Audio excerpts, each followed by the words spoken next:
কেউ আছো? আমার পা ফেসে আছে, আমাকে ধরো প্লিজ। পরে যখন তুই গেছিস তুই নিজেই উঠ। এই, এটা কি করছো? নোংরা করো না প্লিজ। এই নে। শিরিন, আমার জামা কোথায়? এই দেখুন, আপনার জামা নোংরা করে দিয়েছে। তুমি কি কোনো কাজ ঠিকভাবে করতে পারো না নাকি? যা এখান থেকে, আমিও ভিজিয়ে দেই। কি করছেন? আপু, এটা কি করছো? বিরাজ, শিরিন আমার জামাটা নষ্ট করে দিয়েছে। আপু, তুমি কাজটা ঠিক করোনি। চলো শিরিন, তুমি ওদেরকে নিয়ে ভেবো না, আমি তোমাকে সুন্দর জামা কিনে দেবো। একটু দাঁড়াও, কোথায় গেল কাপড়টা? দেখো তো, এইটা নাকি? হ্যাঁ, এইটাই তো। কিন্তু তুমি মেয়েদের জামা কিনেছিলে কেন? আমার এক্স ছিল, তার জন্য এনেছিলাম। ব্রেকআপ হয়েছে, এইটা তুমি পরো। ও, ওকে, বাই বাই। Bye bye. কি করছেন? আবারও ভিজিয়ে দিলেন। তুমি কি অভিনয় করে আমার ভাইয়ের সহানুভূতি পেতে চাইছো? এই তোমার জামা আবার কি করে ভিজলো? সরে যাও।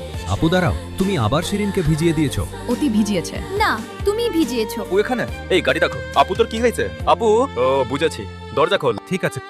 এই বল, আমার আপুকে তুই কি করেছিস? আমি কিছু করিনি। এই ভাইকে মারছিস কেন? অতি করেছে। না, আমি করিনি।